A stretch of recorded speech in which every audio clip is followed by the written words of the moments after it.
You're listening to the Good Question Podcast with Richard Jacobs. Our goal is to make each of our guests exclaim, that's a good question. I don't know the answer. Because when that happens, it means you, the listener, may be inspired to learn more beyond the interview and to ask great questions yourself that lead to new insights. In this podcast, we cover historical and current anthropology, comparative religion, and history. Welcome, and let's get started. Hello, this is Richard Jacobs with the Good Question Podcast. My guest is Tobias Schulze. He's a director of Talking Cure. He's a clinical psychologist. We're going to talk about some of the disorders he sees, such as narcissism or a personality disorder, and his work as a clinical psychologist. So welcome, Tobias. Welcome. Thank you, Richard. Yeah, tell me a bit about your background and how you got into this area of psychology. Yeah, that's a good question. I studied psychology, and funnily enough, when I initiated that journey, I didn't want it to become a clinical psychologist. That was the furthest from my mind. I had all the usual preconceptions. You don't want to work with mental ill people. That's very draining, difficult work. And it was only after I finished my master's that a good friend of mine, he was doing the clinical training and I was doing a PhD. And the more I listened to him talking about his clinical work, I discovered that's really what I want to do. And so I switched my postgrad and started a postgrad training in clinical psychology and psychotherapy. And that's how I got into the work that I'm doing now. And I had to unlearn much misconceptions. Oh, what did you have to unlearn? Like in the clinic, were things very different from what you learned in school, or what was the change?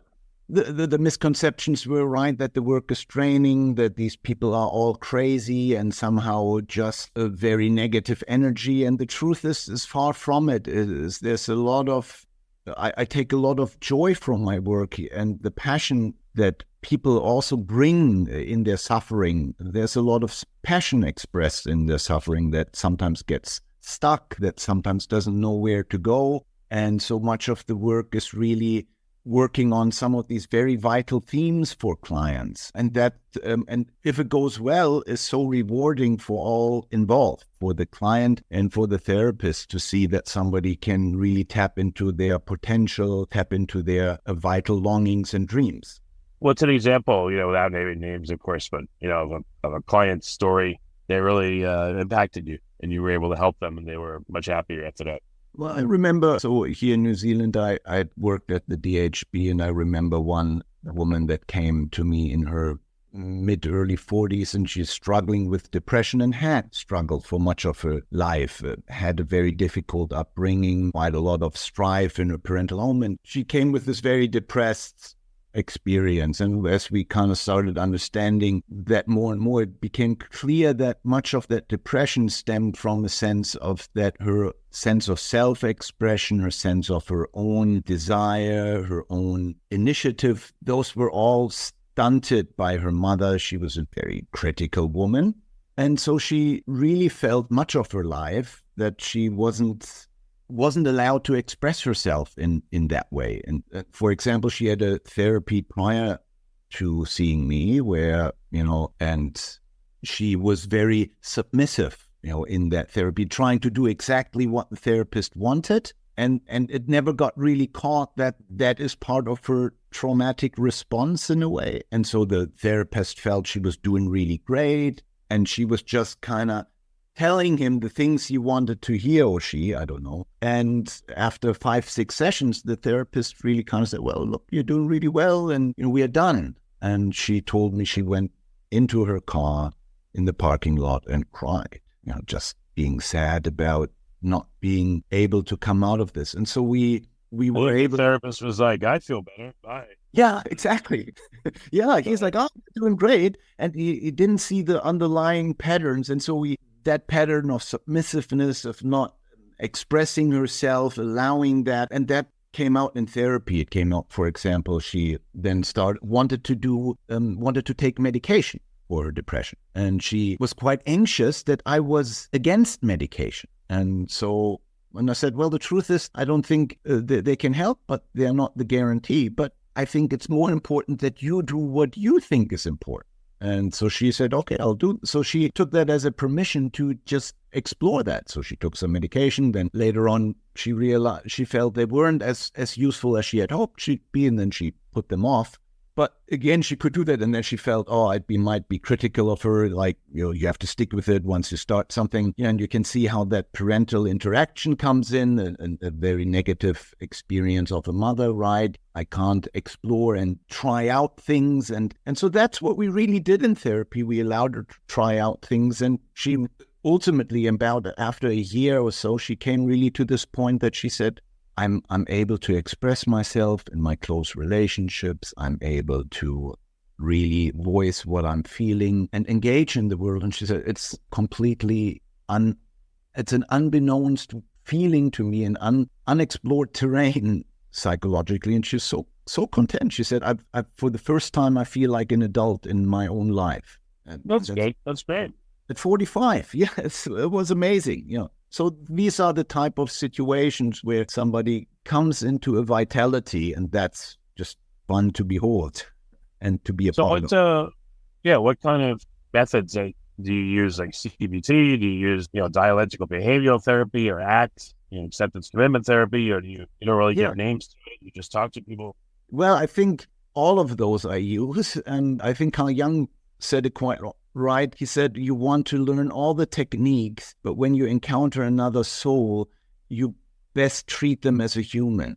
And I think, so yes, I've got trained in the CBT. That was my original clinical training, was CBT, and much of at that time was kind of all of the third wave, what we now call third wave cognitive behavioral therapy. So acceptance and commitment therapy and mindfulness approaches, and schema therapy was quite popular back then as well. So I learned all of those, but I've gradually kind of expanded into psychodynamic conceptualizations that tap a little bit more in the deeper structures, some of the unconscious processes, the things clients can't reflect upon. And so there's happened a lot with the relational turn in psychoanalysis that is very big at the moment, and that informs my practice at the moment a lot too, that interpersonal context that we really are social beings, and that drives much of what we do and why we suffer. So have you worked with people that have, again, narcissism or multiple personality disorder? Have you worked on cases where, many therapists may be like, wow, this is too much for me. This is really heavy stuff. Yeah. So I work a lot within the intersection of trauma and personality, and that is definitely an area that I find quite fascinating. And it's often an area where some clinicians kind of shy away from, because it's quite intense work. It's quite, very strong emotions emerge, strong feelings can come up in these type of situations. And I enjoy that. I enjoy working with these type of situations and feelings when it becomes very strong and intense and you realize something is going on there. And so, yes, I enjoy working with personality disorder from that sense. And another reason I enjoy working with clients from personality disorder is that their struggle is often a very fundamental struggle about how to be in this world. How can I be a human being in a fundamental way? And so it goes very much to the core of our beliefs about ourselves, about the world. And the changes that can be achieved on that level are very fundamental and significant for the client. And that's a very enjoyable task, really, to embark on with the client. What does it mean to have a personality disorder? What happens? When someone has trauma, what does it mean when their personality becomes disordered? Yeah, it's a good question. Some people might say the diagnosis of personality disorder is a little bit of an offense, or kind of like we are saying, oh, you're a bad person, your whole personality is disrupted.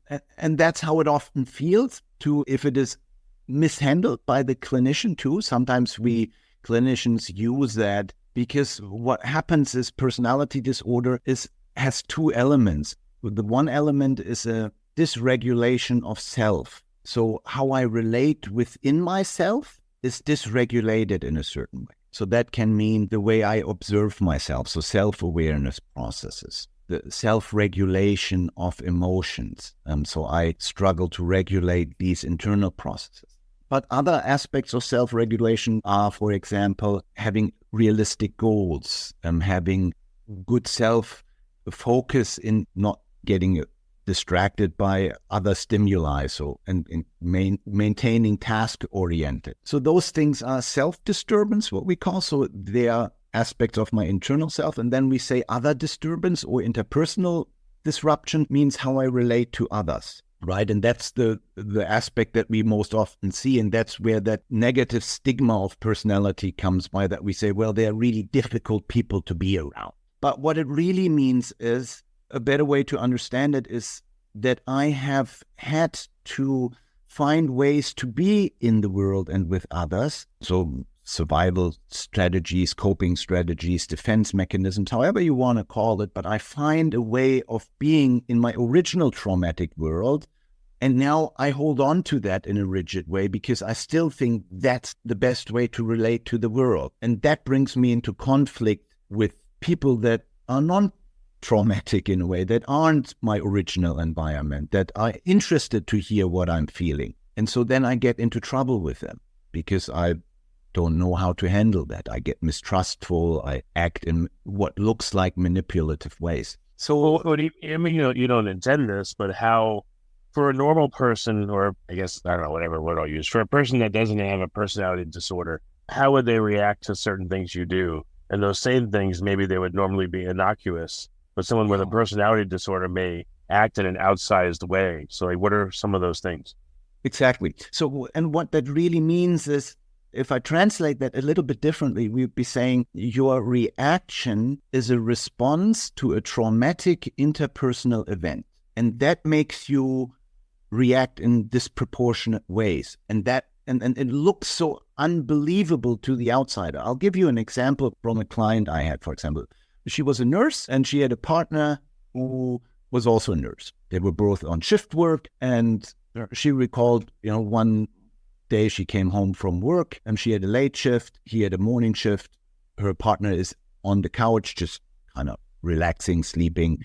And she really gets angry at him. It's like, really kind of like, what are you doing? And then asks this, kind of intense reaction, and just kind of like, look at the house. You should have cleaned up. Why didn't you do that? Why did you do that? And really has this intense reaction. And it kind of it's quite obvious from the situation that, she knows in some part when she reflects in therapy, she's like, I know he was working too. He had an early shift. Why do I get so angry, right? And so then we explore that. And long story short, she uncovers a memory of her when she was 4 or 5 years old. She walks out at night and sees her drunken father on the couch, all in his vomit, and she has to clean that up. And that was a repeated scene that she had as a child, that her drunken father on the couch. And so now she sees her sleeping partner on the couch, and it triggers that memory, right? But it's unconscious in a certain way. We are not always reflected in that way. And so that original pain we're trying to shield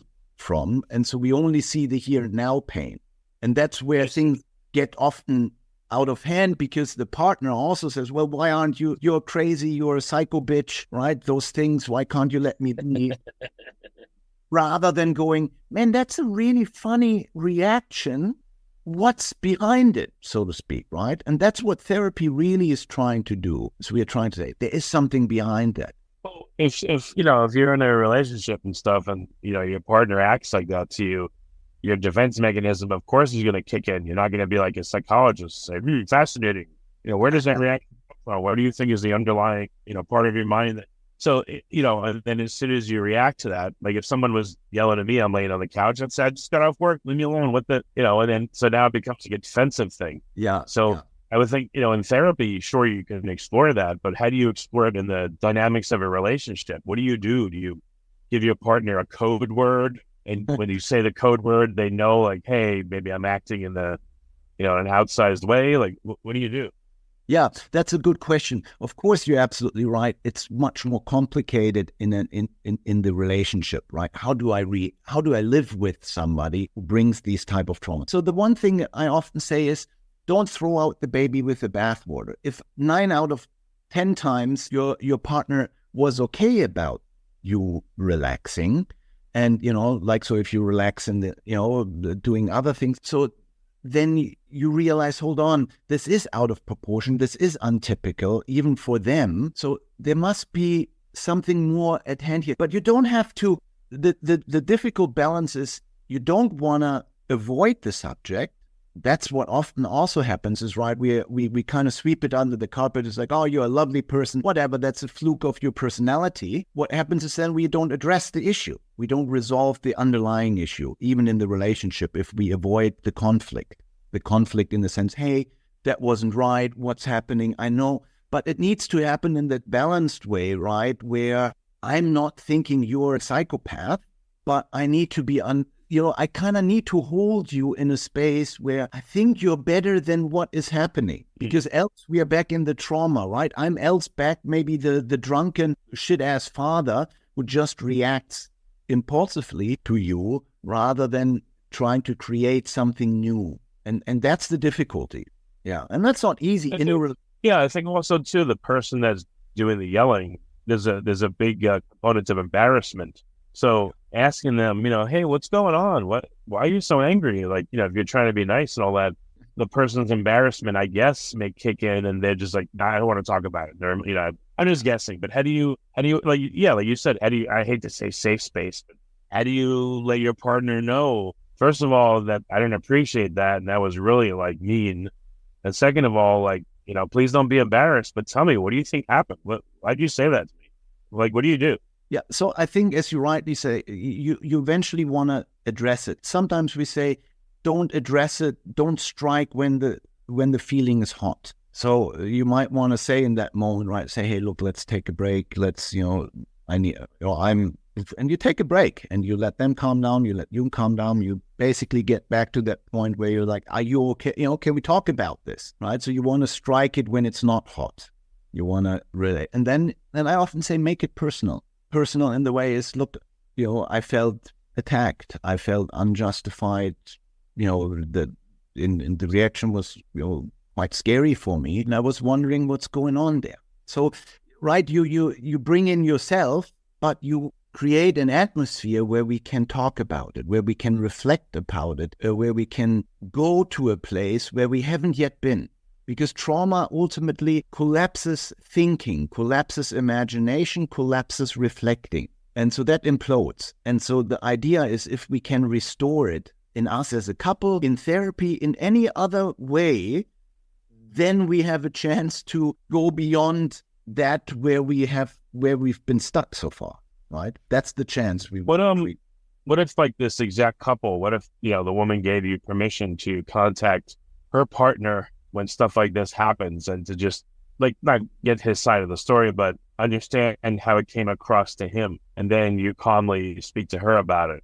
Do you think that's a good idea, bad idea to do that kind of thing? Well, of course, in that situation, it can be helpful, to create, basically what you want to do is, right, you want to create therapeutic opportunities, not just 50-minute a week in therapy, but you want to have them high dose, so to speak. The more we can create them, the better, right? So, of course, if I can enlist the partner in a sense of curiosity about this, awesome. If I can get the client also to start being curious about themselves, I know that, because, right, most of the times clients also know that isn't ideal. But what happens is we shame ourselves, right? We get, I'm so good, look at me, I'm losing my temper again, I'm this, And so often what happens is their own dysregulation, because they have no internal good parental models that help them regulate that, right? Because no, you're not crazy. You're anxious, you're overwhelmed, your drunken father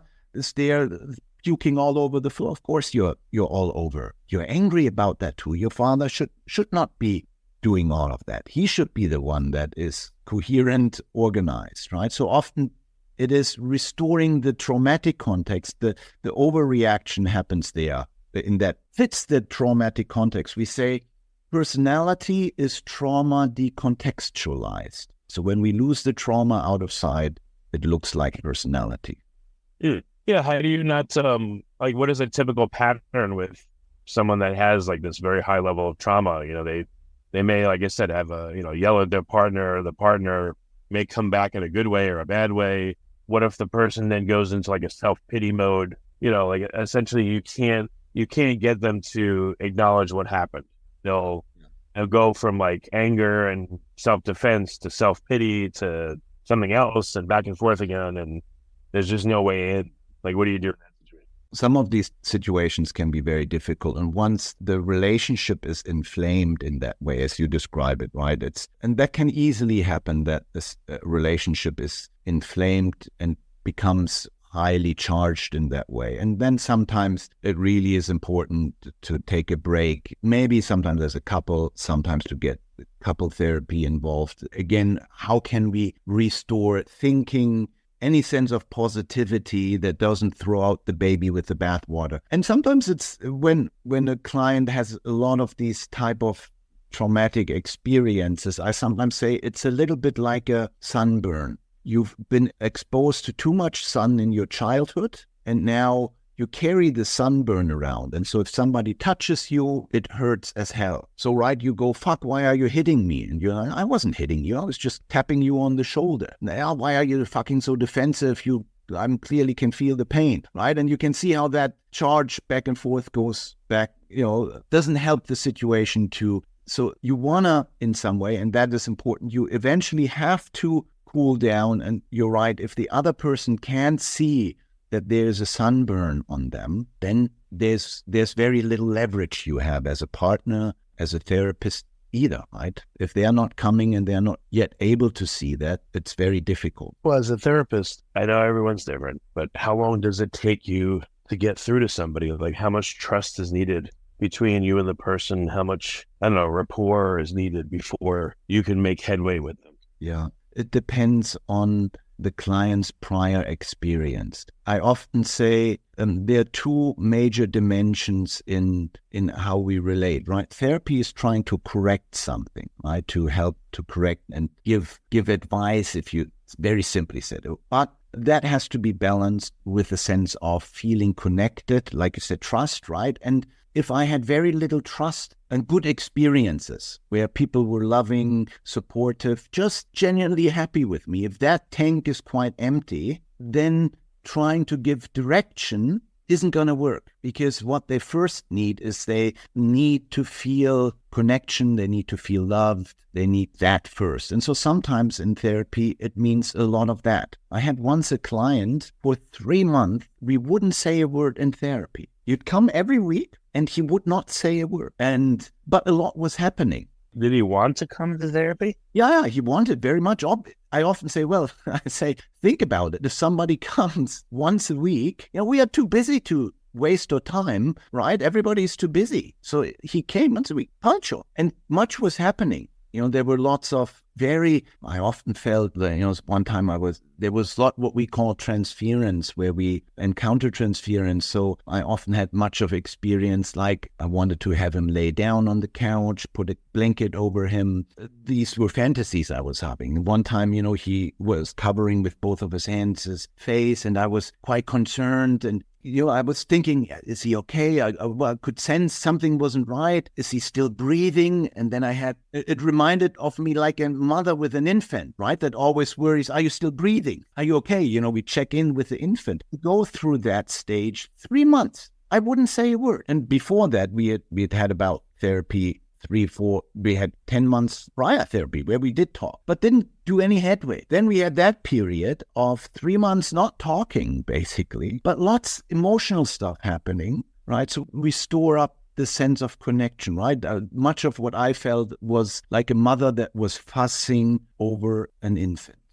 Did you say to him, like, you do know this is talk therapy, right? I didn't, no, because I felt if he is an infant, if he's really in that stage, kind of like a mother that is breastfeeding her child, you don't say to the child, look, I know I'm breastfeeding you, little one. I hope you're really thankful for this. I hope you're getting all you need from my breast. You don't do that. The initial phase of that is magic in a way. My mother magically, Winnicott describes it as there's a certain magic. The initial period of life is my parents magically provide, ideally, if things go right. We don't think of it, the baby doesn't think about what that really means for the mother. And ideally, the mother doesn't intrude upon it. She just gives the child that. Then when they're older, yes, you discuss it and you talk about it. Not with an infant. And we were in that stage where it was clear, no, this is, you just soak it up and we don't need to talk about it now. We'll talk about it some other time. We just let it sit. And that was really significant change for him. And after, so he had been living with his parents, kind of soaking it up there. And after that, he was able to move out, and he was a young man, failure to launch. And he had the sense of, you often would say to me prior, I'm retired from life. I'm done. The state should pay me a pension, that type of, very aggressive too at times. And after that, he became a lot softer. So that's this filling up of the needing to feel loved, trusted. And once that sits, then we can give direction again, that it falls on more a fuller cup, so to speak. How did you make the breakthrough with him to get him to talk in the first place? Well, eventually, after a while, he came in and he said, look, I really kind of try. I think I want to talk today. I said, okay, we'll talk. Oh, okay. So it just came from him. It came from him, yeah. So he took what he needed to take in a certain way. And it was obvious that something was happening. Because again, you don't come, all of our lives are too busy to waste our time 1 hour sitting somewhere, right? Then we can do better stuff with it. Even if it is watching YouTube. What about, you mentioned in your bio about narcissism that you worked with clients that have that. Yeah. I haven't asked much about it, but what is that and how does it manifest? Yeah, it's a good question. Narcissism is by nature a dysregulation of our self-worth. So the inability to maintain a stable sense of self-worth in a nutshell. That's what narcissistic presentations often come like. I got interested in it because it's the stepchild of psychotherapy. Because everybody now talks about, we do DBT, we have DBT for borderline. Everybody talks about borderliners, borderliner. But there's very little that we do and that we've done for clients that suffer from narcissistic injury in a way, narcissistic pain. So that's how I got interested in it. It's like we are not doing much for these type of clients. Are they particularly difficult to deal with? And if so, why? Yeah, obviously there's a difficulty in that they bring this a dynamic of this entitlement, right? So there's a sense of entitlement that they bring in themselves. Right. And they often have that for themselves too. I have to be the best. I have to be the biggest, strongest, fastest. Right. And they bring that to therapy too. My therapist has to be the best, the greatest, the expert. Right. I remember this man who came in and after 5 sessions, he said, he comes in, I don't think we have done any therapy so far. I don't think you've done anything here. That's how he starts. Right. It's all my fault. Right. So, but they bring that demanding, entitled attitude to the therapeutic relationship. And if you're not very grounded in yourself, right, you quickly lose yourself. You get very anxious. Oh, fuck, I'm letting this client down. I'm not good enough. So it triggers your own narcissistic struggle. So you lose your balance of self-worth quickly too. Oh, yeah, I'm a shitty therapist. So it's important that you can ground yourself and then you might say something, I wonder how that is for you to come here and sit with a therapist who you think is no good. Okay. And what were they saying? What have you heard? And then he's like, oh, well, I'm... And then they suddenly, first of all... It would be funny if you said, why do you think you chose such a bad therapist then? Yeah. How does that reflect on you? Yeah, so that would be if I give it completely back to them, right? But so now they have to reflect. And now Kernberg and transference-focused therapists, they call this a therapist-centered interpretation, where I'm, how is that for you to be with such a therapist or to be in such a therapy? And then they have to reflect, right? Now I have to reflect. I'm not becoming defensive as a therapist. I reflect with them. Basically, I sit next to them and I ask them, so how is that? And rather than defending myself. And then again, we can reflect about what's happening. And then I might be later on saying, I'm wondering whether that same voice that you bring here also ails you at times. And then, yeah, all the time. I'm all the time under stress. I'm all the time aware about how I'm not doing enough and how I'm not good enough. And what they're doing is they are hoping that they can solve it outside when, of course, the conflict is inside. And once you can bring it back inside, then we have a chance to really deal with it. Okay. What would you say is like the most difficult personality type to work with and why? That's a good question. I would be saying those clients that have shut themselves off to their suffering the most. Those are the ones that are the hardest to deal with. Narcissism falls under that at times because we are not allowed to suffer. We are not allowed. That feels all too vulnerable, too weak. There are other forms, sometimes avoidant or schizoid clients that don't want anything, that have cut off themselves from suffering. Once we cut off ourselves from suffering, there's very little leverage. No pain, no gain, we say, right? And the same is true in therapy. If you're not able to feel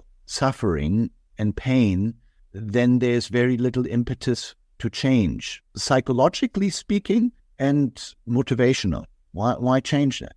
What does that look like when you cut yourself off from suffering? What does that mean? So it means, in a way, right, in a personality disordered client, for example, a narcissistic client, the typical thing is the bad stuff is all out there. Everybody is an asshole. Everybody is bad. Everybody's treating me bad. That type of sense that I'm not bad, but bad is out there. So that's a way to defend against suffering. With the most difficult type people, we were talking about narcissism and all that. When we shut off from suffering, right? And that's ultimately, Neville Semmington says, that has described that choice to turn towards pain or turn away from pain.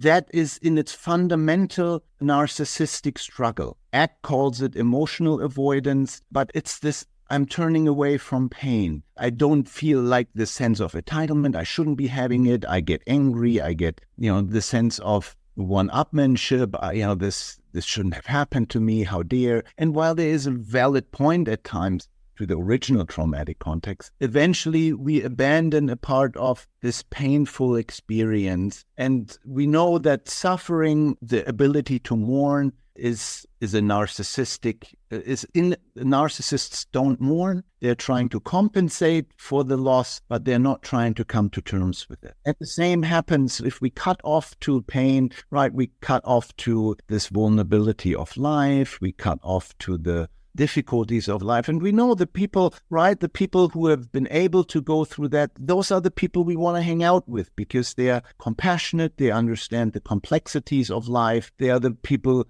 that we want to be friends with because they get it, because they're still trying to somehow get it all in.